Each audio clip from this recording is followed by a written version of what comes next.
Hello everybody, welcome back to my channel. I wanted to do a video discussing, well, generally PATCON, the FBI's PATCON operations, of which the Oklahoma City bombing, I believe, was just one of these operations. I had read a thread yesterday that led me to some very interesting information. Uh, it would probably surprise you guys to know how many different agencies were involved in coordinating these PATCON style operations. I've been looking into PATCON because of a documentary that I am working on in the Michigan Whitmer Fednapping case. And so I was looking at and researching prior similar operations because it seems to follow like a blueprint. And so I wanted to bring to your attention something very interesting. So we'll get into this. I probably don't have enough time or the inclination to go through this entire thread in this video. It's very long and it should be a separate video on its own. But this led me to this thread, and it is about PATCON. It says pre-edit version of a Newsweek story by an FBI informant who was part of PATCON, a program infiltrating militias in the 90s, describes meeting Timothy McVeigh and Andreas Strassmeyer at a paramilitary training camp in Texas. That bit was cut from the published article. So that article had a lot of stuff that was cut from it, but I believe, if I understand correctly, it was that same journalist who first disclosed PATCON back in 2007, if I remember correctly. It was the first time we actually heard the name, and there was apparently like PATCON 1, PATCON 2, PATCON 3. Now, allegedly, PATCON only ran from 91 to 93 and was then shut down.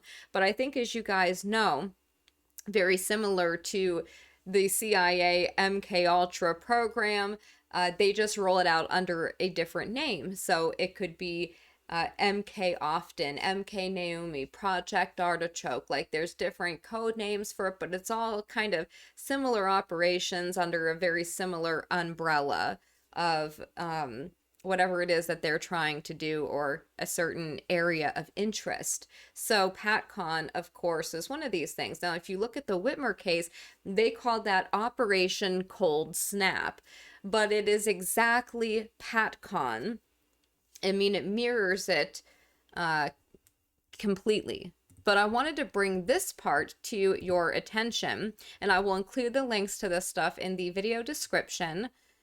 This is very bizarre. Years before OKC, Tim told his mom and sister that he'd been recruited into a covert group of military consultants, assisting domestic and international police and black ops. In a private call, his sister claimed to have given the FBI proof of this, which she feared they destroyed. So let's go ahead and read through that. Hopefully you guys can see this okay. McVeigh told her that his disillusionment all revolves around my arrival at Fort Bragg, which is also interesting because, you know, if you follow my reporting and you are subscribed to my Substack, Fort Bragg, there's been a lot of weird stuff going on there that myself and others have been talking about for a while. The 400 new recruits had all taken a number of, quote, intelligence, psychological adeptness, and a whole battery of other tests, unquote. Although not specifying exactly when, he said that one day SFAS officers called 10 E5 sergeants with secret clearances, including himself, out of formation, separated them from the others, and made them, quote-unquote, feel special by telling them that they had been handpicked based on their test results, intelligence, and physical makeup. After receiving a classified intelligence briefing, they were asked to quote-unquote volunteer for a special covert assignment in which they would act as quote-unquote military consultants to domestic and international civilian police and intelligence agencies. Although the exact nature and extent of the assignment remained undisclosed until they accepted the mission, it could involve a number of unsavory tasks, including drug smuggling and we'll just call that wet works. In subsequent letters, he informed his sister that while at first he played along and returned to Buffalo, where his handler made occasional contact with him, as time went by, the more he learned about his secret mission, the more distraught he became, until eventually he became, we'll use the word yeetle, and in a near nervous breakdown, confided the entire ordeal to his grandfather. Soon after, he decided to quote unquote hit the road, go on the run, and quote, keep my path cool in case someone is looking to shut up someone who knows too much, unquote. He acknowledged that, because of the drastic change in his personality after leaving the army, the entire family now believed he was mentally disturbed. But he assured her this was all an act, all part of the game. He asked her to keep what he disclosed to herself, and warned that if she betrayed his confidence, his life could be in danger. He apologized if what he told her had messed her up, but said that he had an urgent need for someone in the family to understand me, and needed someone to know in case I'm found floating in a river. Even if McVeigh made up the story, his mother and sister seemed to believe it, as evidenced by FBI recordings of their conversations obtained through bugs hidden in a motel room furnished by the FBI for their protection, quote unquote, shortly after McVeigh's arrest, as well as telephone wiretaps of the McVeigh's family's incoming and outgoing phone calls. In one such conversation that occurred just days after his arrest, Jennifer spoke with her mother about how heavily the entire Special Forces ordeal had weighed on her brother, so much so that it led him to consider yeeting, but ultimately he decided not to self-delete.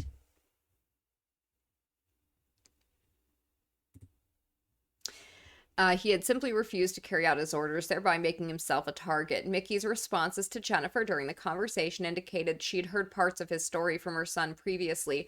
Jennifer then went on to express her growing frustration with the FBI because, she explained, the agents continued to deny that her brother had actually been accepted into the Special Forces, fortuitously adding that although she provided the FBI with records that proved it, she feared they had destroyed them. Seems important context for McVeigh's later confession to his first set of public defenders that OKC had been conducted with federal foreknowledge.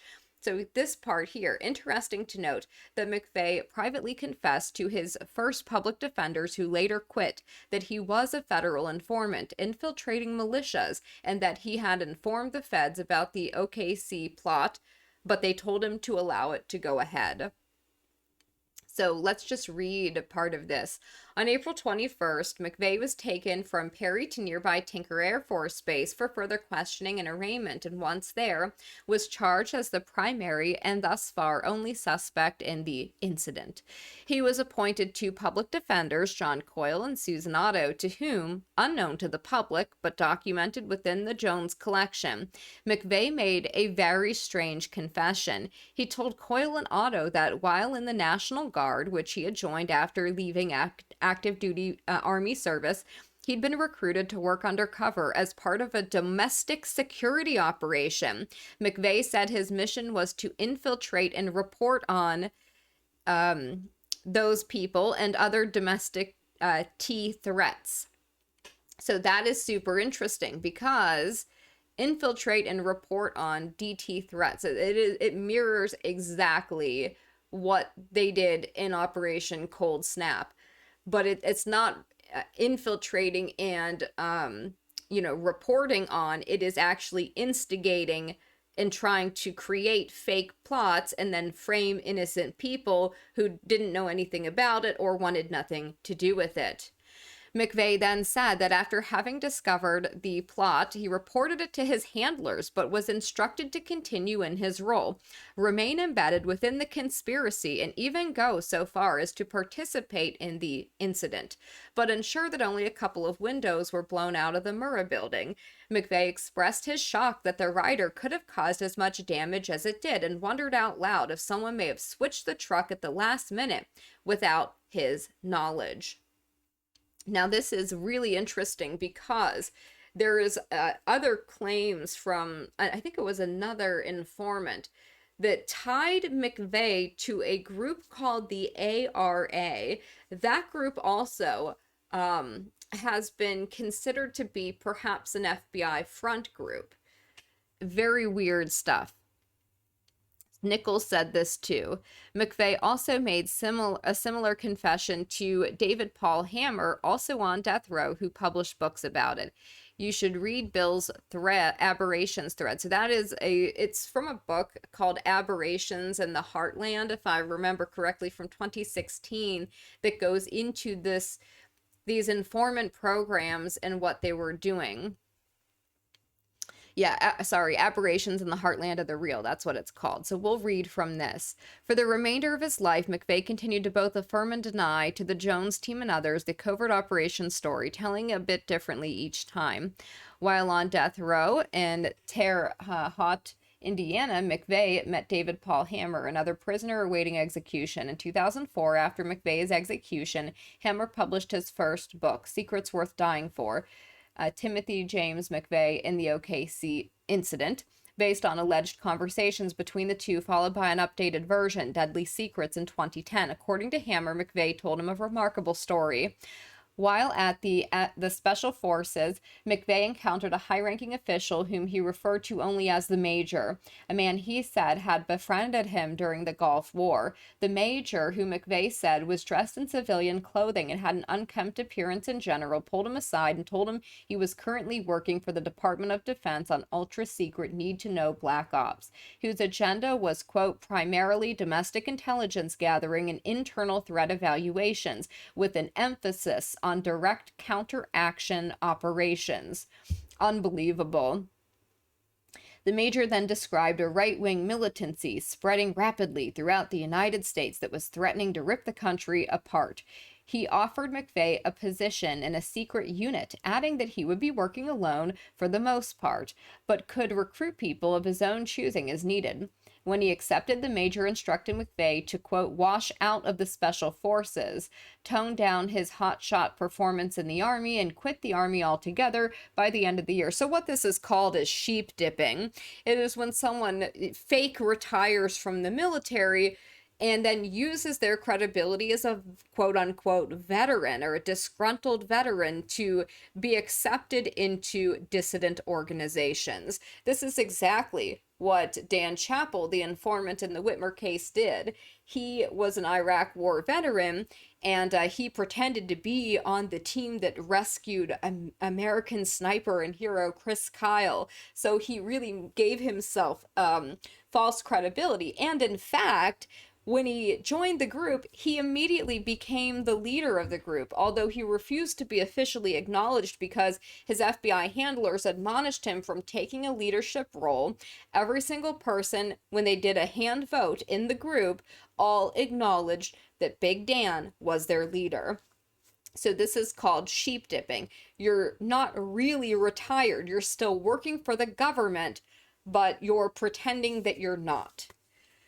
Okay, so in the meantime, in order to infiltrate the far right-wing paramilitary underground, McVeigh was to become familiar with the rhetoric and literature of the, quote, extreme right, create a plausible aura of a disgruntled soldier, and await further instructions, unquote. McVeigh obeyed the orders and began immersing himself in right-wing literature, something that came easy to him because, Hammer said, of the, quote-unquote, beliefs and knowledge that already existed inside him. Eventually, the Major instructed McVeigh to participate in the plot. Hammer said, true or not, McVeigh believed the story, and in the final days of his life became preoccupied by the idea that somehow, through one ruse or another, the Major would prevent his execution at the last minute, perhaps by faking it, and he would be given reconstructive surgery, sent away, and rewarded for his service. For obvious reasons, it is easy to dismiss this as a fantastical tale woven by Hammer, a desperate death row inmate. In fact, prior to his execution, McVeigh expressed his dislike of Hammer and warned more than one person that after his death, Hammer would publish a book which McVeigh said would be full of lies. Still, while Hammer's account must be read with a healthy dose of skepticism, it relayed details of conversations and claims McVeigh made in private, some prior to the plot that were not known publicly, and therefore could not have been known by Hammer unless McVeigh told him. For instance, although attributing the Special Forces withdrawal to McVeigh's blister, Randy Coyne, who continued as one of McVeigh's lawyers until his execution, relayed a story McVeigh sometimes told, which Coyne referred to as the Bourne scenario, alluding to the recent popular movie series about Jason Bourne, a rogue former CIA agent released only after McVeigh's execution. Coyne explained that until his dying day, McVeigh entertained the idea that rather than being executed, his former handlers might intervene, whisk him away, and reward him for completing his mission and keeping his mouth shut. In 2007, Terry Nichols signed an affidavit stating that prior to the plot, McVeigh confided that a high-ranking FBI agent had recruited him to participate in undercover operations and at some point had instructed McVeigh to participate in the plot. Nichols said McVeigh became visibly enraged during their conversation and ranted about how his handler changed the original target of the planned plot, directing him to the Murrah instead. While the court sealed Nichols' 2007 affidavit and supporting documents, in them he disclosed the identities of other alleged government informants and conspirators within the B plot and wrote that they were being protected by the FBI and government, quote, in a cover-up to escape its responsibility for the loss of life in Oklahoma, unquote.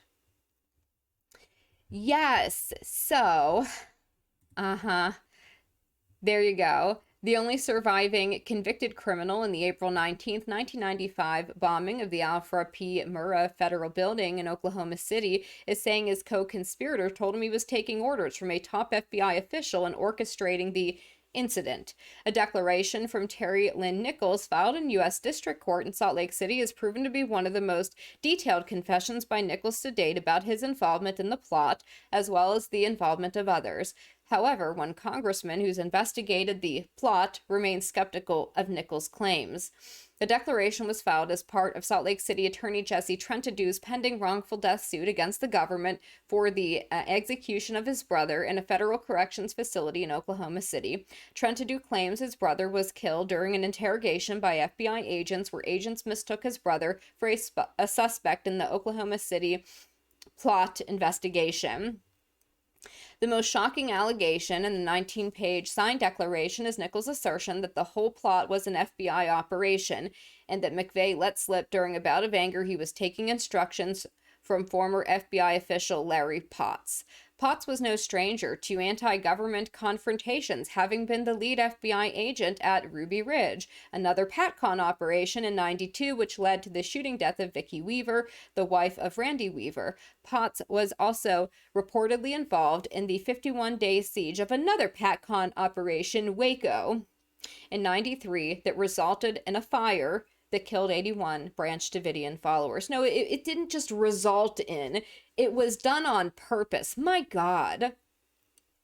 Potts retired from the FBI under intense pressure and criticism for the cover-up of an order to allow agents to shoot anyone seen leaving the Weaver cabin at Ruby Ridge. When contacted, the FBI's main office in D.C. said it could not provide immediate comment on Nichols' claims. Right. Nichols claims in December of 1992, this is peak PATCON, McVeigh told him that while he was serving in the U.S. Army, he'd been recruited to carry out undercover missions. In the next few years, the two men hatched the incident. In October 94, quote, McVeigh and I stole things from a quarry in Marion, Kansas, containing things you're not supposed to have, Nichols wrote, adding that only a small amount was used in the actual incident. So I will link this so y'all can read that on your own. This is the thread about aberrations in the heartland of the real. There's a whole thread on this, which I will include. This goes into a lot of different things connected to PATCON. This was by Wendy S. Painting, Trine Day Publishing. Definitely something you want to get. Before we begin, a note about Ms. Painting. She's the only researcher who's investigated all the public files available about the case, including the defense team's internal memos and research housed at UT Austin and additional American T-Docs housed at St. Bonaventure. The book has its genesis in a 10-page paper the author wrote as an undergrad and blossomed into a decade-plus odyssey of research and original reporting that led to this publication, a massive 700-plus page text. It's extensively sourced, very well written, and I'll say up front it's an incredible book. Of course. For those unfamiliar, here's an overview of the timeline of relevant events leading up to and through the incident at the Murrah building. Okay, so it begins in 88 with the 20-year-old McVeigh's enlistment in the U.S. Army, where he met Michael Fortier and Terry Nichols, both of whom would go on to be involved in the incident. So I will link this. It's a very long thread. We do not have the time to go through it all, but I really recommend that you read it. There is something I want to go back to here, though, this PATCON thread. There is one point that I find very, very interesting. So Strassmeyer is a CEA. He was supposed to work for DEA, which I think was sort of like a cover thing for him. But then they talk about like, okay, so there's this Elohim City group. There's sort of like, I guess what you could call, right-wing or Christian militia groups, which was the target of PATCON operations back in the day. And they seem to have the FBI, CIA, ATF, Secret Service, state and local law enforcement somehow all involved in this. I mean, it is truly amazing.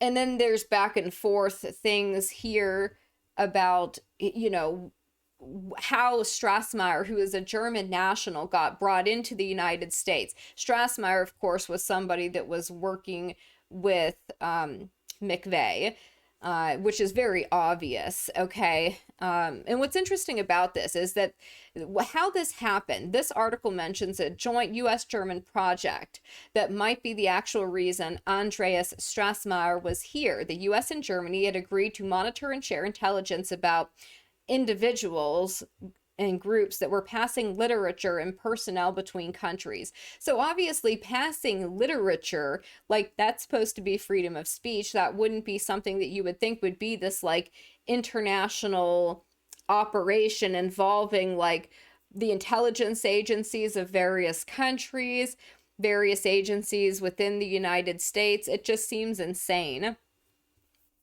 So Strassmeyer took part in other sting operations with other militias and was seen by militia members entering a government building at night with a key code.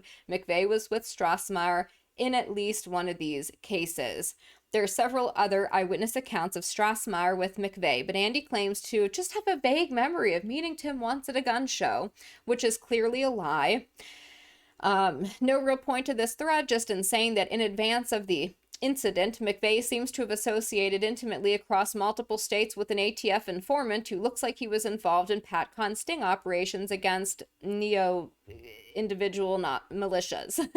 The connection is especially interesting since McVeigh himself indicated he was involved with PATCON-like stuff when he was apparently talking about being a military consultant on domestic black ops to his sister and mother's year before. So we went through this part. All of that stuff, by the way, is in an archive, which I will include in the video description. Jesse Trentadue, who will probably get his own thread, managed to get the CIA to invoke the ironclad national security exemption when he FOIA'd them for documents linking the CIA, Strassmeyer, and Elohim City to the incident. An admission that there is something there, but they are withholding that information. This is amazing. Strassmeyer's car got impounded after a friend was pulled over in it. Cops went through his briefcase. They found documents they thought shouldn't be in there. The next day, the owner of the car lot got called by the State Department, the U.S. military, the Oklahoma government, all trying to get back the car. This is wild. So let's just go through this. The guy who owns the car lot is a man named Pence. He says troopers inventoried the car's contents, including a briefcase filled with government documents that troopers thought shouldn't be in there. The briefcase remained in the car and Pence towed it to his storage lot. The next day, Pence received calls from individuals who tossed around the words diplomatic immunity and identified themselves as employees of the U.S. State Department, a military base in North Carolina, probably Fort Bragg, and the Oklahoma governor's office. Pence said he also received a call from a North Carolina attorney, Kirk Lyons, head of the Conservative Cause Foundation in Black Mountain, who has represented Strassmeyer in immigration matters since 1989. He is also the attorney for several survivors from the raid in Waco, which seemed to be a conflict of interest if you're representing an informant who participated in PATCON operations and then you're representing the victims of PATCON operations. Something's not adding up there. Strassmeyer was flown out of the United States, either to Mexico or Berlin, conflicting reports after the incident and before he could be questioned by the FBI. Who flew him? Dave Holloway, former CIA pilot. You guys are seeing this, right? Strassmeyer's lawyers also claim Andy had the help of GSG-9 when he was escaping the U.S. post-incident. GSG-9 is basically Germany's elite counter-terror squad that does wild spec ops things. When Andy arrived in Elohim City, after apparently working to interfere with other white supremacist militias and enclaves, he quickly took a leading role in their security team and started trying to get them to do illegal things. This is exactly what happened to the Wolverine Watchmen in the Michigan case, Operation Cold Snap, if you will. This is what the documentary is going to go into. You see the same patterns here. So this is obviously stuff that they've been doing for a long time and getting away with it. Strassmeyer also led paramilitary training at Elohim City, which McVeigh likely attended. The training sessions apparently were so awful that the Elohim City elders stripped Andy of his security role. It's funny too, because those elders, the guy who founded it was also an FBI informant. I mean, you cannot make this up. So at Elohim City, you've got numerous FBI informants, an ATF informant. You have Andy Strassmeyer, who's working for the CIA, possibly Germany's intelligence. You know, it's like, what? What is happening? Carol Howe, an ATF informant in Elohim City, warned the federal government of the plot to have an incident at the federal building, narrowed to 3 targets, one of which was the Murrah. She also says Strassmeyer was a driving force in the plot and close to McVeigh. You should read this, read her testimony and what she said. She was called a crazy conspiracy theorist, blah, blah, blah. Howe also claimed that Strassmeyer, quote, frequently talks about direct action against the federal government, unquote, and that he took trips to 3 federal buildings he was considering targeting, with her accompanying him on one of those trips.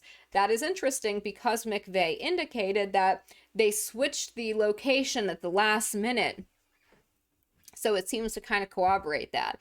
Howe wasn't allowed to testify at McVeigh's trial, and the federal government tried to prosecute her for a B threat. Yeah, that's interesting because, again, it mirrors what happened in the Whitmer case. You had a man, an FBI informant, Steve Robeson, who was the real main informant in this case, as will come out. And the FBI prevented him from testifying. They threatened, they burned him as an informant, and then they charged him with a weapons charge. So it's just wild. So they did this, although she was doing this stuff while she was still a federal informant and doing it for the FBI. Well, they did the same thing to Robeson, charged him for something he was doing while he was working as an informant for the FBI. And this is how they shut him down. They prevent him from telling the truth, keep him off the stand, and then they'll hold other charges over their head as well to get this to quietly go away. Well, we're not going to let that happen. Months before the incident, the ATF agent that Carol Howe informed of the OKC plan was ready to raid Elohim City and arrest Strassmeyer. This was scrubbed after senior members of the ATF, the FBI, and the U.S. Attorney's Office met in February of 1995. They knew about it and they said, no, we got to let this go. We have to let this continue. This is our precursor to, 9/11 and the things that come after that, the sort of taking over of the national security apparatus, suspending constitutional rights. That's what this is really about. In the weeks before the Oklahoma City incident, BATF agent Angela Findley had planned to raid the compound, this is Elohim City, and arrested security advisor Andreas Karl Strassmeyer. Strassmeyer, an illegal alien who migrated to Elohim City from Germany, was suspected by Findley of converting things that he shouldn't have been doing and plotting with other Elohim City residents and visitors to do bad things to federal installations. Sorry, you guys know I have to be careful here in how I read things. Carol Howe reported to Findley during the time she worked for the ATF. Howe told Findley that Strassmeyer was the ringleader in the plot to harm the Oklahoma City federal building, and that Miller was preaching twice a day to his flock that the group had to act by April 19th, 1995, or they would end up like the Branch Davidians in Waco. By the way, Miller, the leader of Elohim City, was working for the FBI while he was saying that. The arrest of Strassmeyer was scrubbed after senior members of the ATF, the FBI, and U.S. Attorney's Office met and discussed Findley's plan. So they told this ATF agent that she wasn't allowed to carry out her raid and arrest. Like, she wanted to shut this thing down, and they said, no, can't let that happen. Robert Miller, the leader of Elohim City, was an FBI informant. So Elohim City was itself basically an FBI creation. I mean, it's amazing.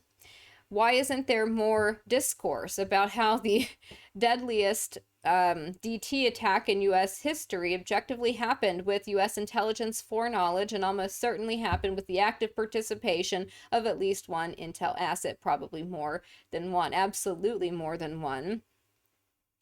Okay, so let's see. Not only was Andreas Strassmeyer flown out of the U.S. by CIA pilot Dave Holloway, they also lived together, and McVeigh placed a call to Holloway a day before the incident, and Holloway was a former member of the Texas Light Infantry, which was targeted in PATCON. That was another militia group that was a PATCON target.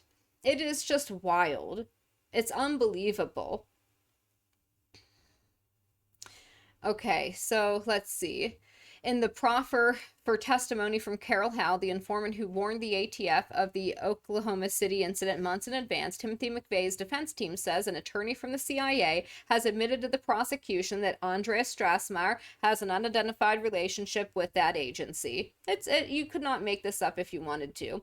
A CIA-controlled spy satellite monitored Elohim City while Andy was there. A spy satellite under joint control of the CIA and DoD monitored Elohim City while Strassmeyer was running its paramilitary training before the OKC incident. Domestic use of this satellite isn't allowed except under extremely unusual circumstances. Lovely. Lovely.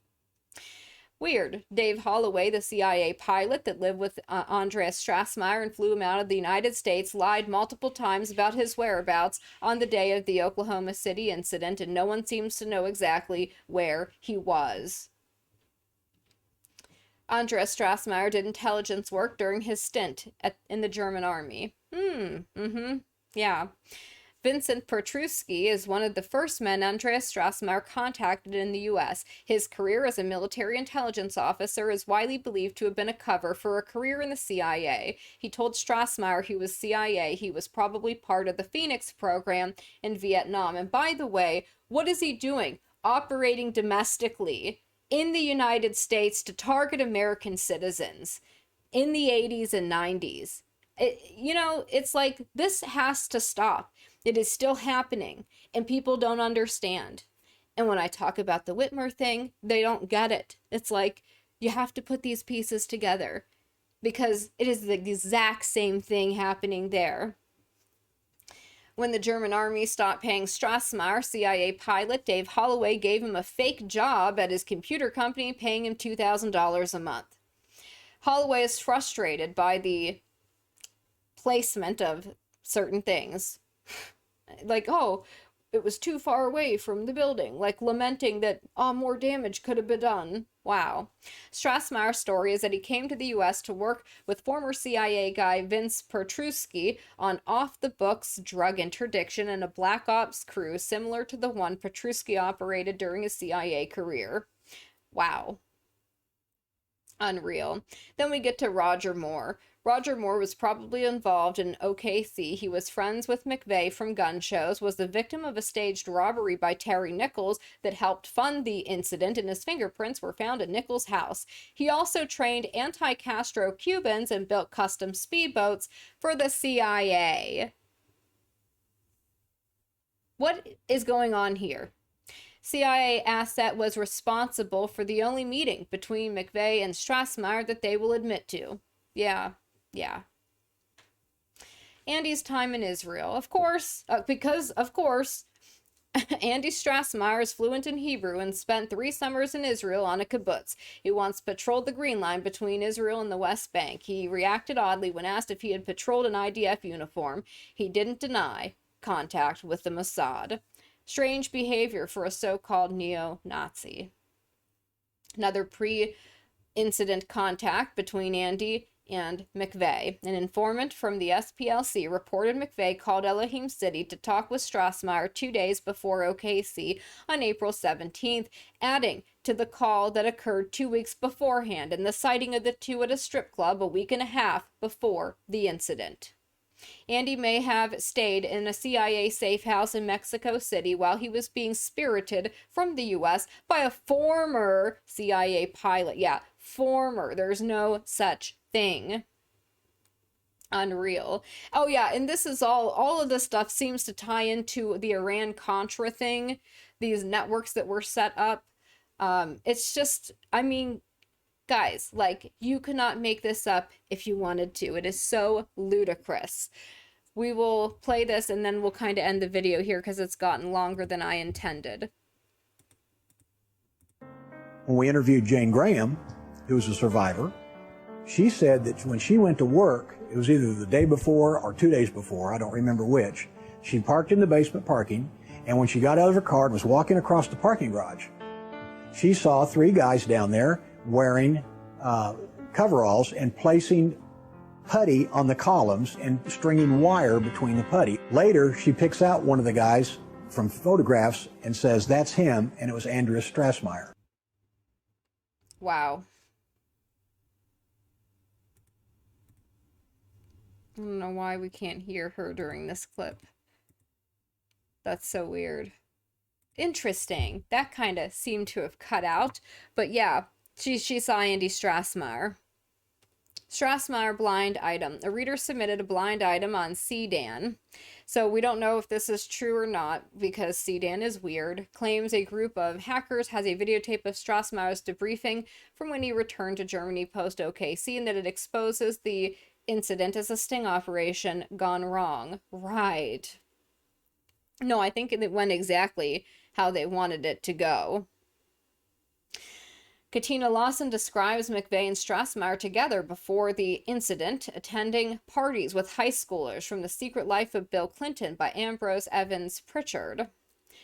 David Paul Hammer claims Strassmeyer and McVeigh were operating as parts of the same unit from the DoD with different handlers. Yeah. Nichols gives account of meeting Strassmeyer with McVeigh, says it was obvious McVeigh and Strassmeyer knew each other well, contradicting their claims of having only met once at a gun show. Terry Nichols admitted to a 1993 visit to Elohim City with McVeigh. They met Strassmeyer and others, and it was clear that they all knew each other. They were all part of the same PATCON operations. And yeah, I think that the PATCON legacy should be known. It should be more widely understood. People need to understand what's happening and what has been happening for a long time. They're starting it up again. Do we really want to see another Ruby Ridge or Waco or OKC? No, we do. The answer is no. So it needs to stop.